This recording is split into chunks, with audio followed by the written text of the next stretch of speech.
हर हर महादेव, गौरी माता की जय। तो आइए प्रिय भक्तजनों, हम लोग श्रवण करेंगे 32 पूर्णिमा के व्रत की कथा का। तो आइए बड़े प्रेम और भाव से इस कथा का श्रवण करते हैं।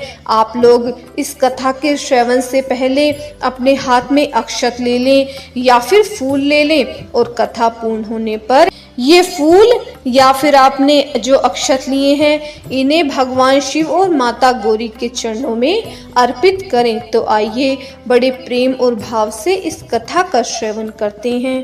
पूर्णिमा के व्रत की कथा और उसके पूजन की सामग्री और पूजा किस प्रकार करें उसके बारे में जानते हैं। अब आइए आपको बताते हैं पूजन की सामग्री क्या क्या रहेगी।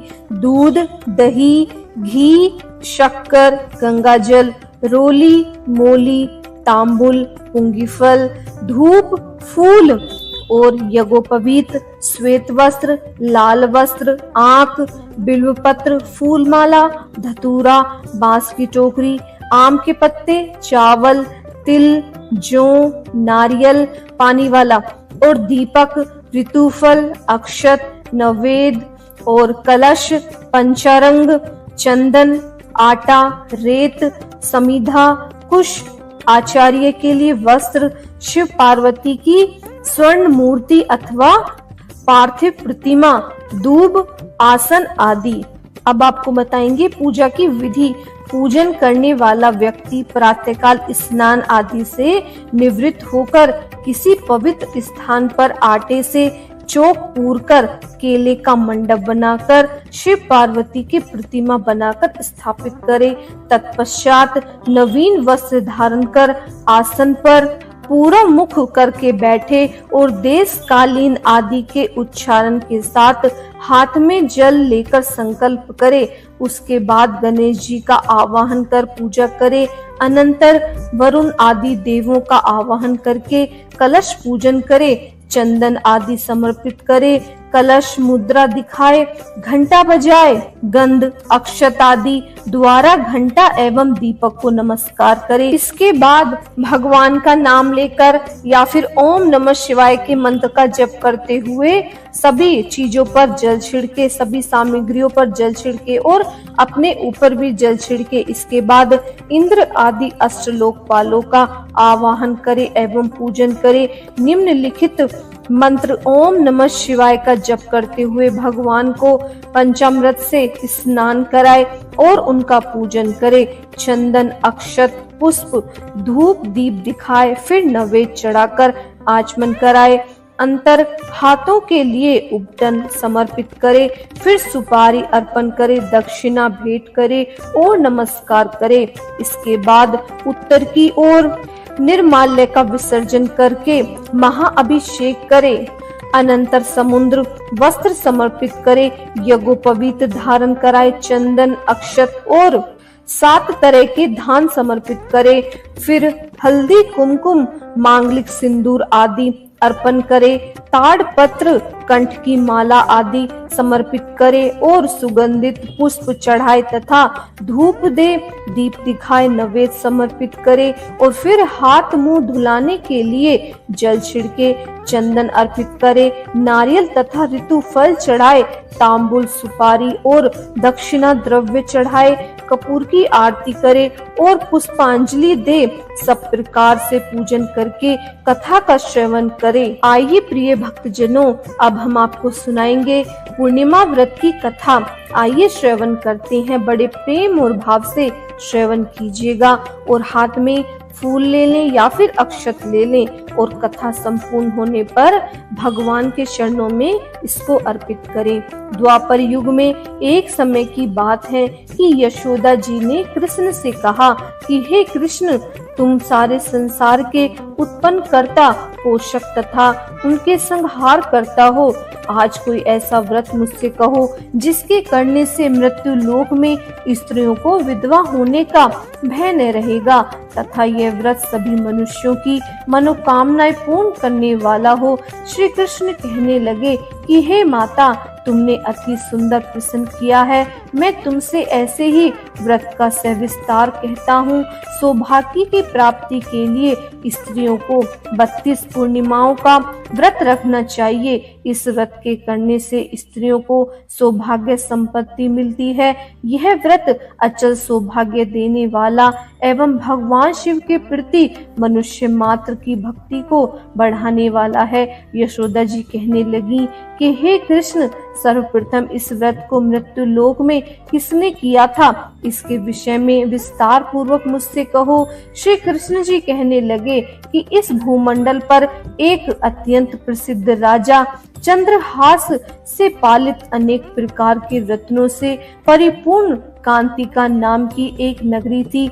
वहां पर धनेश्वर नाम का एक ब्राह्मण था। उसकी स्त्री अति सुशील रूपवती थी। दोनों ही उस नगर में बड़े प्रेम के साथ रहते थे और घर में धन धान्य आदि की कोई कमी नहीं थी। उसको एक बड़ा दुख था कि उसके कोई संतान नहीं थी। इसी दुख में वह अत्यंत दुखी रहते थे।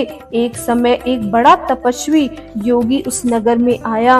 वह योगी उस ब्राह्मण के घर को छोड़कर अन्य सब घरों से भिक्षा लाकर भोजन किया करता था। रूपवती से वह भिक्षा नहीं लिया करता था। उस योगी ने एक दिन रूपवती से भिक्षा न लेकर किसी अन्य घर से भिक्षा लेकर गंगा के किनारे जाकर भिक्षुक ने बड़े प्रेम पूर्वक उस भिक्षा को ग्रहण किया कि धनेश्वर ने योगी का यह कार्य किसी प्रकार से देख लिया। अपनी भिक्षा के अनादर से दुखी होकर धनेश्वर योगी से बोला कि हे महामते, आप सबके घरों से भिक्षा लेते हैं परंतु मेरे घर की भिक्षा कभी नहीं लेते, इसका क्या कारण है? योगी ने कहा कि निसंतान के घर की भीख पतितों के अन्न के तुल्य होती है और जो पतितों का अन्न खाता है वह भी पतित हो जाता है। चूंकि तुम निसंतान हो अतः पतितों हो जाने के भय से ही मैं तुम्हारे घर की भिक्षा नहीं लेता हूँ। धनेश्वर की यह बात सुनकर अपने मन में बहुत दुखी हुआ और हाथ जोड़कर योगी के पैरों में गिर पड़ा तथा आतर भाव से कहने लगा कि हे महाराज, यदि ऐसा है तो आप मुझको पुत्र प्राप्ति का उपाय बताइए। आप सर्वज्ञ हैं, मुझ पर अवश्य ही यह कृपया कीजिए। धन की मेरे घर में कोई कमी नहीं है परंतु मैं पुत्र न होने के कारण अत्यंत दुखी हूँ। आप मेरे इस दुख का हरण करें, आप सामर्थ्यवान हैं। यह सुनकर योगी कहते हैं कि हे ब्राह्मण, तुम चंडी की आराधना करो। घर आकर उसने अपनी स्त्री से सब वृत्तांत कहा और स्वयं तप के निमित्त वन में चला गया। वन में जाकर उसने चंडी की उपासना की और उपवास किया। चंडी ने 16वें दिन उसको स्वप्न में दर्शन दिया और कहा कि हे धनेश्वर, जा तेरे पुत्र होगा परंतु वह 16 वर्ष की आयु में ही मृत्यु को प्राप्त हो जाएगा। यदि तुम दोनों स्त्री पुरुष 32 पूर्णिमासियों का व्रत विधि पूर्वक करोगे तो वह दीर्घ आयु होगा। जितनी तुम्हारी सामर्थ्य हो आटे के दिए बनाकर शिव की पूजा करना, परंतु पूर्णमासी को 32 हो जानी चाहिए। प्रातः काल होने पर इस स्थान के समीप ही तुम्हें एक आम का वृक्ष दिखाई देगा। उस पर तुम चढ़कर एक फल तोड़कर शीघ्र अपने घर ले जाना। अपनी स्त्री से सब वृतांत कहना। ऋतु स्नान के पश्चात वह स्वच्छ होकर श्री शंकर जी का ध्यान करके उस फल को खा लेगी। तब भगवान शंकर की कृपा से उसको गर्भ ठहर जाएगा। जब वह ब्राह्मण प्रातःकाल उठा तो उसने उस स्थान के पास ही एक आम का वृक्ष देखा जिस पर एक अत्यंत सुंदर आम का फल लगा हुआ था। उस ब्राह्मण ने उस आम के वृक्ष पर चढ़कर उस फल को तोड़ने का प्रयत्न किया परंतु वृक्ष पर कई बार प्रयत्न करने पर भी वह न चढ़ पाया। तब तो उस ब्राह्मण को बहुत चिंता हुई और विघ्न विनाशक श्री गणेश जी की वंदना करने लगा। हे दयानिधे, अपने भक्तों के विघ्न का नाश करने वाले, उनके मंगल कार्य को करने वाले, दुष्टों का नाश करने वाले, रिद्धि सिद्धि के देने वाले, आप मुझ पर कृपा करके इतना बल दें कि मैं अपने मनोरथ को पूर्ण कर सकूं। इस प्रकार गणेश जी की प्रार्थना करने पर उनकी कृपा से धनेश्वर वृक्ष पर चढ़ गया और उसने एक अति सुंदर आम का फल देखा। उसने विचार किया कि जो वरदान से फल मिला है यह वही है और कोई फल तो दिखाई नहीं देता है। उस धनेश्वर ब्राह्मण ने जल्दी से उस फल को तोड़कर अपनी स्त्री को लाकर दिया और उसकी स्त्री ने अपने पति के कथा अनुसार उस फल को खा लिया और वह गर्भवती हो गई। देवी जी की असीम कृपा से उसे एक अत्यंत सुंदर पुत्र उत्पन्न हुआ, जिसका नाम उन्होंने देवी दास रखा। माता पिता के हर्ष और शोक के साथ वह बालक शुक्ल पक्ष के चंद्रमा की भांति अपने पिता के घर में बढ़ने लगा। भगवती की कृपा से वह बालक बहुत ही सुंदर, सुशील और विद्या पढ़ने में बहुत ही निपुण हो गया। दुर्गा जी की आज्ञा पाकर उसकी माता ने 32 पूर्णिमा का व्रत रखना प्रारंभ कर दिया, जिससे उसका पुत्र बड़ी आयु वाला हो गया। 16वां वर्ष लगते ही देवी दास के माता पिता को बड़ी चिंता हुई और उन्होंने कहा कि उनके पुत्र की इस वर्ष मृत्यु न हो जाए। इसीलिए उन्होंने अपने मन में विचार किया कि यदि यह दुर्घटना उनके सामने हो गई तो वे कैसे सहन कर सकेंगे।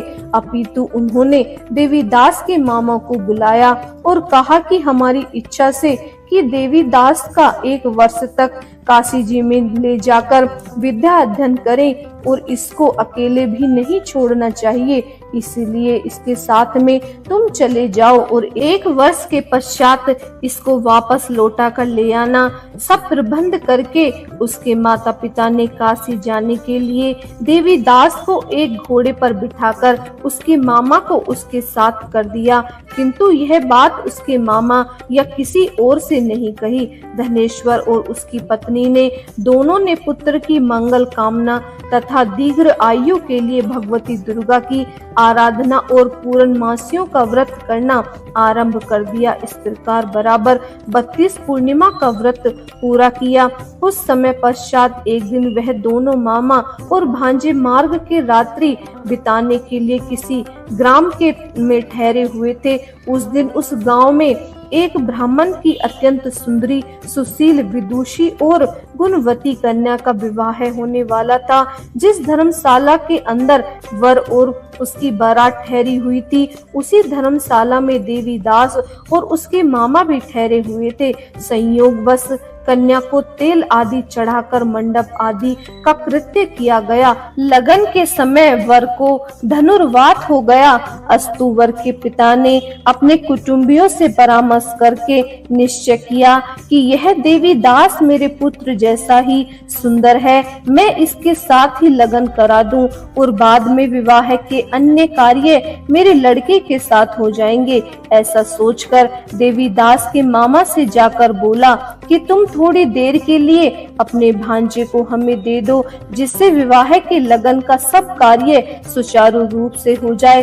तब उसका मामा कहने लगा कि जो कुछ भी मधुपर्क आदि कन्यादान के समय वर को मिले वह सब हमें दे देना, तो मेरा भांजा इस बारात का दूल्हा बन जाएगा।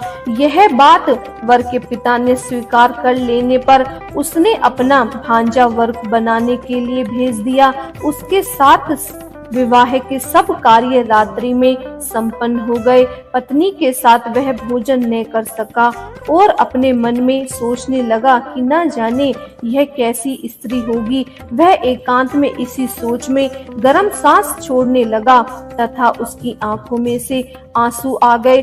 तब वधू ने पूछा कि क्या बात है, आप इतने उदासीन व दुखी क्यों हो रहे हैं। तब उसने सब बातें जो वर के पिता व उसके मामा अंत में हुई थी उसको बता दी। तब कन्या कहने लगी कि यह ब्रह्म विवाह के विपरीत हो कैसे हो सकता है। देव, ब्राह्मण और अग्नि के सामने मैंने आपको ही अपना पति बनाया है, इसीलिए आप ही मेरे पति हैं। मैं आपकी ही पत्नी रहूंगी, किसी अन्य की कदापि नहीं होंगी।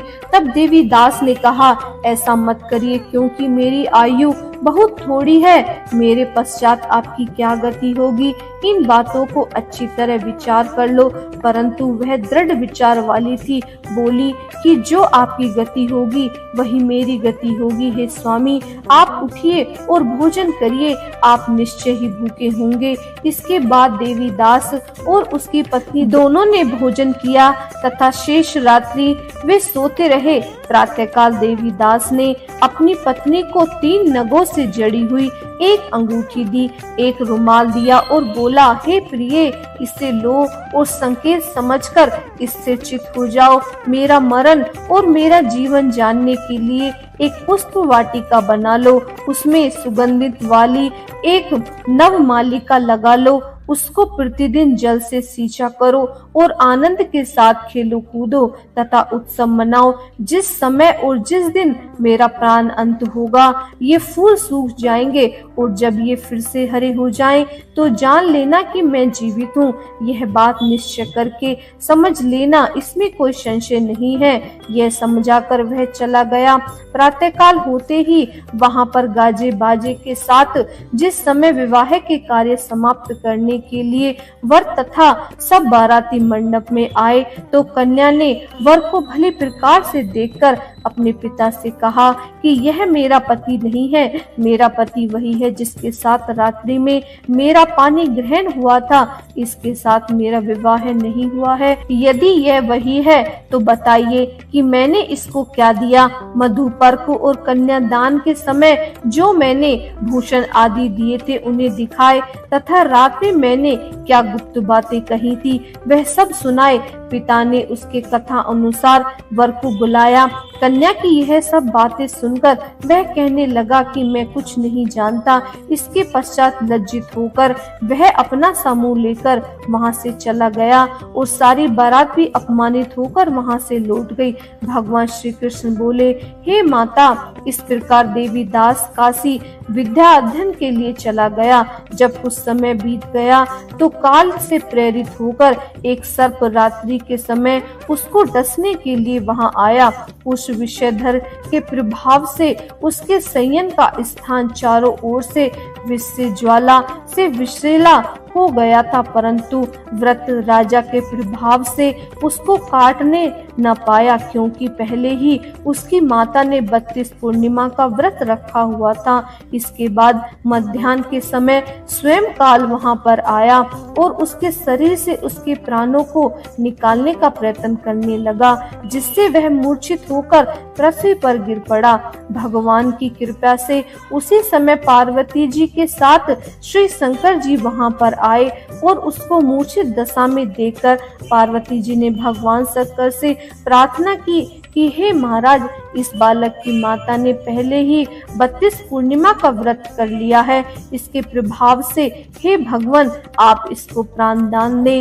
भावी के कहने पर भक्त वत्सल भगवान श्री शिव जी ने उसको प्राण दान दे दिया। इस व्रत के प्रभाव से काल को भी पीछे हटना पड़ा और देवीदास स्वयं उठकर बैठ गया। उधर उसकी स्त्री उसके काल की प्रतीक्षा किया करती थी। जब उसने देखा कि उस पुष्प वाटिका के पत्र पुष्प कुछ भी नहीं रहे हैं तो अत्यंत आश्चर्य हुआ और जब वह वैसे ही हरी भरी हो गई तो वह जान गई कि वह जीवित हो गए हैं। यह देखकर वह बहुत प्रसन्न होकर अपने पिता से कहने लगी कि पिताजी, मेरे पति जीवित हैं, आप उन्हें ढूंढिए। जब 16वां वर्ष व्यतीत हो गया तो देवीदास भी अपने मामा के साथ काशी में चला गया। इधर उसे ससुर और उसको ढूंढने के लिए अपने घर से जाने वाले ही थे कि वह दोनों मामा भांजे वहां पर आ गए। उसको आया देखकर उसका ससुर बड़ी प्रसन्नता के साथ अपने घर ले आया। उस समय नगर के निवासी भी वहां इकट्ठे हो गए और सबने निश्चय किया कि अवश्य ही इसी बालक ने के साथ इस कन्या का विवाह हुआ था। उस बालक के लिए जब कन्या ने देखा तो उसे पहचान लिया और कहा कि यह तो वही है जो संकेत करके गया था। उसके बाद सभी कहने लगे कि भला हुआ जो यह आ गया, और सब नगर वासियों ने आनंद मनाया। कुछ दिन बाद देवी दास अपनी पत्नी और मामा के साथ अपने ससुर के घर से बहुत सारा उपहार आदि लेकर अपने घर के लिए प्रस्थान किया। जब वह अपने गांव के निकट आ गया तो कई लोगों ने उसको देखकर उसके माता पिता को पहले ही जाकर खबर दे दी कि तुम्हारा पुत्र देवीदास अपनी पत्नी और मामा के साथ आ रहा है। ऐसा समाचार सुनकर पहले तो उन्हें विश्वास नहीं हुआ, परंतु जब और लोगों ने भी आकर उनको यह बात बताई तो उनको बड़ा आश्चर्य हुआ। लेकिन थोड़ी देर में देवीदास ने आकर अपने माता पिता के चरणों में अपना सिर रखकर प्रणाम किया और उसकी पत्नी ने अपने सास ससुर के चरणों को स्पर्श किया तो माता पिता ने अपने पुत्र और पुत्र वधू को अपने हृदय से लगा और दोनों की आंखों में प्रेम के आंसू बहने लगे। अपने पुत्र और पुत्र वधू के आने की खुशी में धनेश्वर ने बड़ा भारी उत्सव किया और ब्राह्मणों को भी बहुत सी दान दक्षिणा देकर प्रसन्न किया। श्री कृष्ण जी कहने लगे कि इस प्रकार धनेश्वर 32 पूर्णिमाओं के व्रत के प्रभाव से पुत्रवान हो गया। जो भी स्त्रियां इस व्रत को करती हैं वे जन्म जन्मांतर से वैधव्य का दुख नहीं भोगती और सदैव सौभाग्यशाली रहती हैं। यह मेरा वचन है, इसमें कोई संदेह नहीं है। यह व्रत पुत्र पौत्र को देने वाला तथा संपूर्ण मनोकामनाओं को पूर्ण करने वाला है। 32 पूर्णिमाओं के व्रत करने से व्रती की सब इच्छाएं भगवान शिव शंकर की कृपा से पूर्ण हो जाती हैं। तो सभी बोलिए, प्रेम से बोलिए, शिव भगवान की जय। माता गौरी की जय।